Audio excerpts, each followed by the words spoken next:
கிறிஸ்துவுக்குள் மிகவும் பிரியமான தேவ பிள்ளைகளே, பரலோகமான நிகழ்ச்சியின் மூலம் உங்களை சந்திப்பதில் என் இருதயம் கர்த்தருக்குள் மிகுந்த மகிழ்ச்சி அடைகிறது. உங்கள் எல்லாரையும் இயேசு கிறிஸ்துவின் இன்ப நாமத்தினாலும் கிராஸ் டிவி ஊழியங்கள் சார்பாக என் அன்பின் வாழ்த்துக்கள்.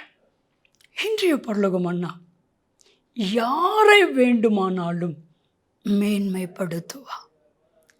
பிரியமானவர்களே, உலக பார்வையில் பாரபட்சம் உண்டு.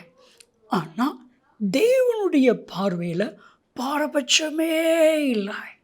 அவர் யாரை வேண்டுமானாலும் ஆசீர்வதிப்பார், யாரை வேண்டுமானாலும் உயர்த்துவார், யாரை வேண்டுமானாலும் மேன்மைப்படுத்துவார். இன்றைக்கு உங்களை கர்த்தர் மேன்மைப்படுத்த போகிறார்.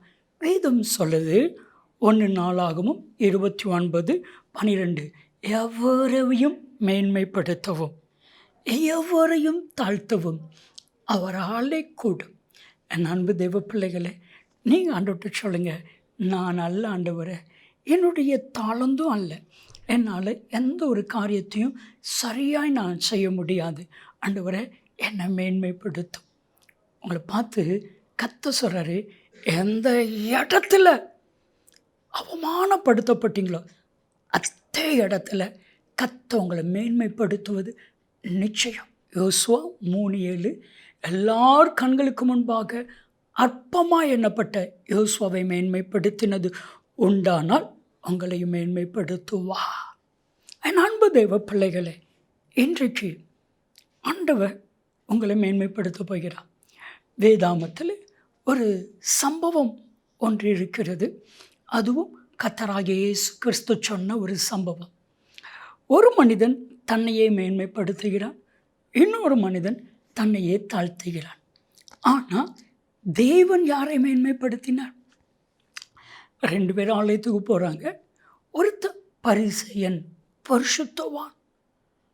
உள்ளே போயிட்டு அவன் சொல்கிறான், ஆண்டவரே, அந்த ஆயக்காரனை போல நான் இராததற்காக உமக்கு நன்றி. ஆண்டவருக்கு பிடிக்காத ஒரு காரியம் என்ன தெரியுமா? யாரையும் நம்ம கம்பேர் பண்ணக்கூடாது. ஆண்டவரே, அவனுக்கு எவ்வளவு கொடுத்துருக்கீங்க, எனக்கு கொடுக்கலையே. ஆண்டவருடைய இஷ்டம். யாரையும் கம்பேர் பண்ணாதீங்க. உங்களையும் யாரையும் கம்பேர் பண்ண அனுமதிக்காதீங்க. நீங்கள் சாதாரண மனுஷனாக இருக்கலாம், ஆனால் நீங்கள் அப்படி இருந்தால் தான் தனித்துவம். ஆண்டவருக்கு பிடிக்காத காரியம். அவன் சொல்கிறான், அவனை போல நான் இல்லை. தன்னை மேன்மைப்படுத்துகிறான். 2 நாள் உபவாசம் இருக்கிறேன், தசம பாகம்லாம் கரெக்டாக கொடுக்குறேன். ஆனால் வெளியே ஒருத்தர் இருக்கான் பார்த்தீங்களா, ஆண்டவரே என் மேலே இரக்கமாயிரும், பாவியாகி என் மேலே இரக்கமாயிரும். இயேசு வெளியே